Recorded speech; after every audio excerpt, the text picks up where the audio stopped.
जय हिंद दोस्तों। एग्जाम की पॉइंट में एक बार फिर से आप सभी का स्वागत है। दोस्तों, उत्तराखंड के इतिहास की इस श्रृंखला में हम उत्तराखंड के तीर्थ यात्री विभिन्न पुस्तकों से प्रमाण, गुफा चित्र, जो यहाँ के अभिलेख हैं, कुनिंद, शक, यहाँ तक क्वेश्चनों को कवर कर चुके हैं। आज इससे आगे के 105 क्वेश्चन से शुरू करेंगे। इससे पहले के 104 क्वेश्चनों को मैं प्रोवाइड कर चुका हूँ। लिंक आपको इस वीडियो के डिस्क्रिप्शन में मिल जाएगा। अगर आप देखना चाहते हो तो यहाँ से देख सकते हो। तो शकों के पश्चात उत्तराखंड पर राज किया। दोस्तों, जो शकों के पश्चात उत्तराखंड पर राज किया था वो कुषाणों ने किया था। किसने किया था? शकों के पश्चात कुषाणों ने राज कर किया था। लेकिन दोस्तों, जो कुनिंद लोग थे वो कुनिंद लोग इसके साथ साथ कुछ क्षेत्रों पे क्या कर रहे थे? राज कर रहे थे। अगला क्वेश्चन, कुषाण वंश की राजधानी थी। दोस्तों, जो कुषाण वंश की राजधानी थी पुरुषपुर या पेशावर में थी, और इनकी जो द्वितीय राजधानी थी वो मथुरा में थी। कहाँ पे थी? मथुरा में थी। अगला क्वेश्चन, कुषाण कालीन मुद्राएं निम्न में से किस स्थान से प्राप्त नहीं हुई? दोस्तों, जो कुषाण कालीन मुद्राएं हैं वो एक तो वीरभद्र ऋषिकेश से प्राप्त हुई थी, मोरध्वज कोटद्वार से प्राप्त हुई थी, गोविषाण काशीपुर से प्राप्त हुई थी, देवढुंगा से प्राप्त नहीं हुई थी। ठीक है, देवढुंगा याद रखो, मैंने कुनिंद वंश में ये नाम सुना होगा जहाँ से अमोदभूति की यज्ञ वेदिका प्राप्त हुई थी। अगला क्वेश्चन, कुषाणों का सर्वशक्तिशाली राजा था। दोस्तों, जो कुषाणों का सबसे शक्तिशाली राजा था वो कौन था? तो दोस्तों, वो कनिष्क क्या था? कुषाणों का सबसे शक्तिशाली राजा था।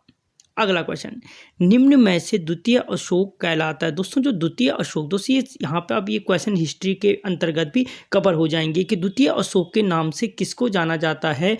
वो कनिष्क को जाना जाता है। और क्यों जाना जाता है? तो कनिष्क की कुशल प्रशासनिक व्यवस्था और नेतृत्व क्षमता के कारण इसको क्या कहते हैं? द्वितीय अशोक कहते हैं। इसी ने शक संवत का शुरुआत की थी 78 AD में। मैंने इसकी पूरी की पूरी भारत के इतिहास की एक सीरीज चला रखी है, अगर आप चाहो तो देख सकते हो।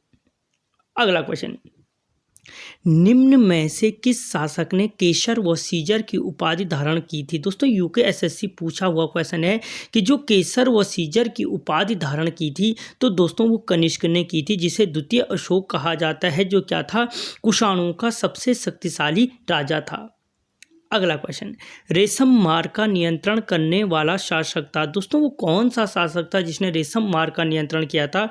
तो वो कनिष्क था। अगला क्वेश्चन, कनिष्क का राज पुरोहित था। दोस्तों, कनिष्क की शक्तियों से अब तुम यहाँ पे समझ जाओगे कि जो कनिष्क का राज पुरोहित कौन था, तो वो पतंजलि था। वो पतंजलि जिसने योग दर्शन दिया वो क्या था? कनिष्क का राज पुरोहित था। ठीक है, बुद्ध चरित्र की रचना की। दोस्तों, बुद्ध चरित्र की रचना किसने की थी? तो बुद्ध चरित्र की रचना अश्वघोष ने की थी। और दोस्तों, वही ये जो अश्वघोष था ये क्या था? कनिष्क का राजकवि था। अगर कभी पूछे कनिष्क का राजकवि कौन था, तो कनिष्क का राजकवि कौन था? अश्वघोष था। अगला क्वेश्चन, कुषाण कालीन मुद्राओं पर किसका अंकन प्राप्त होता है? दोस्तों, जो कुषाण कालीन मुद्राएं हैं उन पे किसका अंकन प्राप्त होता है? तो शिव और नंदी का अंकन प्राप्त होता है। किसका? यह पूछा जा सकता है कि शिव और नंदी का अंकन किस वंश की मुद्राओं पर प्राप्त होता है? तो फिर कुषाण कालीन मुद्राओं पे क्या होता है? शिव और नंदी का अंकन प्राप्त होता है। ठीक है, और दोस्तों, इनमें से जो वासुदेव के 3 स्वर्ण मुद्राएं हमें गोविषाण से प्राप्त होती है, और गोविषाण प्राचीन नाम है किसका? काशीपुर का। अगला क्वेश्चन, कुषाणों को कुचलने में महत्वपूर्ण भूमिका निभाई थी। दोस्तों, जो कुषाणों को कुचलने में महत्वपूर्ण भूमिका निभाई थी वो किसने निभाई थी? यौदेयों ने निभाई थी। यानी कुनिंद, शक, कुषाण और उसके बाद आए कौन? यौदेय। ठीक है, और दोस्तों याद रखना, यौदेय क्या थे? कुनिंदों के समकालीन। एक साइड से कुनिंद राज कर ही रहे थे, कुनिंदों के समकालीन उत्तराखंड पे क्या कर रहे थे? राज कर रहे थे। अगला क्वेश्चन, जौनसार, भावर व कालो डांडा पौड़ी से किस वंश की मुद्राएं प्राप्त हुई? तो दोस्तों, यौदेय वंश की मुद्राएं प्राप्त हुई हैं। अगर कभी पूछा जाए कि यौदेय कालीन मुद्राएं कहाँ से प्राप्त हुई हैं, तो जौनसार, भावर से और कालो डांडा पौड़ी से प्राप्त हुई हैं। अगला क्वेश्चन, द्वि व त्रिलिपीय सिक्के किस वंश के प्राप्त होते हैं? दोस्तों, जो द्वि और त्रिलिपीय सिक्के प्राप्त होते हैं वो प्राप्त होते हैं किसके?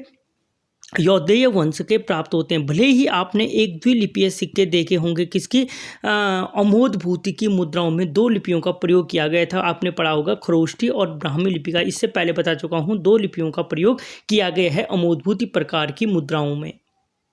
अगला क्वेश्चन, यौदेय शासकों के सिक्कों में किसका अंकन प्राप्त होता है? तो दोस्तों जो यौदेय शासक हैं उनके सिक्कों में जो अंकन प्राप्त होता है शूलधारी कार्तिकेय का प्राप्त होता है। अगर कभी पूछा जाए कि शूलधारी कार्तिकेय का अंकन किस वंश की मुद्राओं में, तो यौदेय वंश की मुद्राओं में प्राप्त होता है। जबकि शिव और नंदी का अंकन मैंने थोड़ी देर पहले बताया कुषाण कालीन मुद्राओं में प्राप्त होता है। अगला क्वेश्चन, वीर यश किस वंश का प्रतापी राजा था? दोस्तों जो वीर यश प्रतापी राजा था वो कुलूत वंश का था। किसका? कुलूत वंश का था, जो कुल्लू घाटी में रहते थे। ठीक है। अगला क्वेश्चन, मुद्रा राक्षस निम्न में से किसकी रचना है? तो जो मुद्रा राक्षस है दोस्तों वो रचना है विशाखा दत्त की। कहाँ पे? विशाखा दत्त की रचना है मुद्रा राक्षस।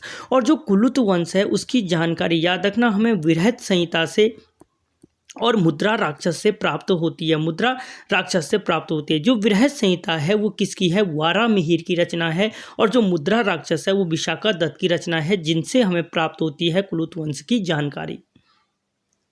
अगला क्वेश्चन, युगसैल के गोत्रीय वंश की राजधानी थी। दोस्तों इसके बाद जो युगसैल का गोत्रीय वंश था, युगसैल के गोत्रीय वंश की राजधानी कहाँ पे थी? तो कालसी में थी। वही कालसी जिसके वेनसोंग ने क्या कहा था? शुद्ध नगर कहा था। ठीक है। स्थानीय भाषा में जिसे चित्रशिला कहा जाता है। अगला क्वेश्चन, शीलवर्मन किस वंश का प्रतापी राजा था? दोस्तों जो शीलवर्मन था वो इसी युगसैल के गोत्रीय वंश का प्रतापी राजा था शीलवर्मन, और जिसका पुत्र था कौन? ऋषालु।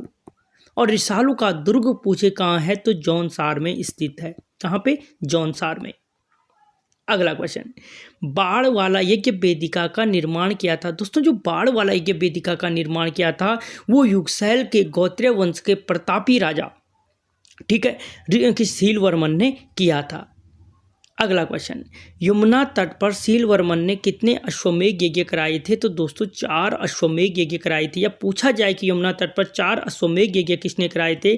शीलवर्मन ने कराए थे। किस वंश के शासक ने कराए थे? तो गोत्रीय वंश, युगसैल के गोत्रीय वंश के शासक ने कराए थे। क्वेश्चन कैसे भी पूछा जा सकता है। अगला क्वेश्चन, प्रयाग प्रशस्ति लेख में निम्न में से किस शासक से दोस्तों जो प्रयाग प्रशस्ति लेख था, हुआ क्या था कि यहाँ पे छोटे छोटे जो ये राज्य थे इन सभी को हराकर समुद्रगुप्त ने क्या कर दी थी? गुप्त वंश की स्थापना कर दी थी।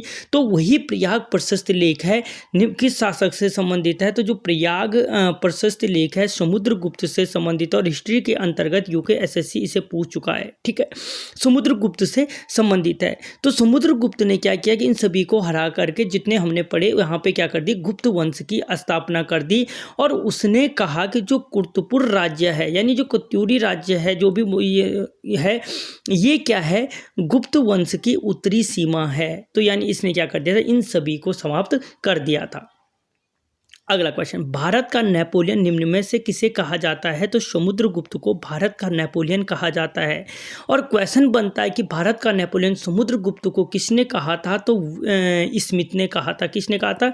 स्मिथ ने कहा था समुद्रगुप्त को भारत का नेपोलियन। ठीक है। भले ही क्या हुआ दोस्तों, गुप्त शासक स्कंदगुप्त गद्दी पे बैठा तो ये लास्ट में इन सबको हार जाता है।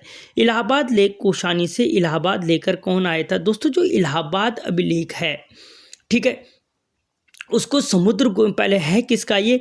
तो दोस्तों ये समुद्रगुप्त का अभिलेख है। लेकिन इसको इलाहाबाद कोषानी से इलाहाबाद लेके कौन आया था? तो अकबर इसको इलाहाबाद से कोषानी से इलाहाबाद लेके आया था। इसलिए कंफ्यूज मत होना, अगर कभी पूछा जाता है अभिलेख किसका है तो समुद्रगुप्त का है।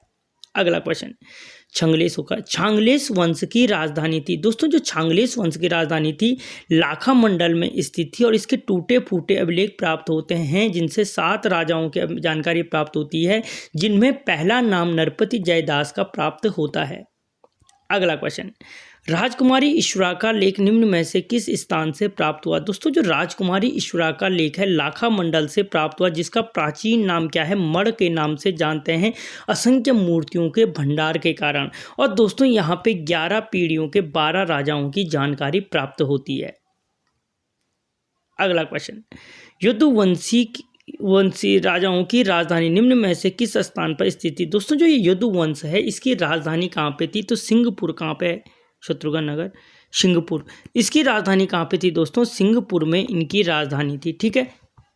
अगला क्वेश्चन, गोपेश्वर और बाड़ाहाट के त्रिशूल लेख से किस वंश की जानकारी प्राप्त होती है? दोस्तों जो गोपेश्वर और बाड़ाहाट का त्रिशूल लेख है वहां से नाग वंश की जानकारी प्राप्त, युद्ध वंश के पश्चात नागों का राज हुआ, नाग वंश की जानकारी प्राप्त होती है जिसने कर्तुपुर के कुनिंदों की सत्ता को समाप्त किया था 6वीं शताब्दी में। अगला क्वेश्चन, गोपेश्वर के त्रिशूल लेख से कितने राजाओं की जानकारी मिलती है? तो दोस्तों 4 राजाओं की जानकारी मिलती है जिनमें स्कंद नाग, ठीक है, गणपति नाग, अगर पूछे कोई नाग वंश का बी राजा तो यही गणपति नाग था, विभु नाग और अश्वनाग, इन 4 राजाओं की जानकारी प्राप्त होती है। अगला क्वेश्चन, नाग वंश का सबसे शक्तिशाली राजा था, वही आ गए गणपति नाग।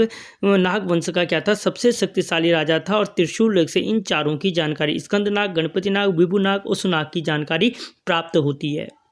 अगला क्वेश्चन, मैखुरी वंश की राजधानी किस स्थान पर स्थित थी? दोस्तों जो मैखुरी वंश था इसके पश्चात मैखुरी वंश आया, मैखुरी वंश आया था तो इसकी जो राजधानी थी दोस्तों वो कन्नौज में थी। कहाँ पे थी? कन्नौज में स्थित थी। और इसका जो संस्थापक था, प्रथम जो सामंत था, संस्थापक क्या होना है? सामंत था, वो हरिवर्मा था। हिस्ट्री में ये पढ़ने को मिलेगा, हरिवर्मा।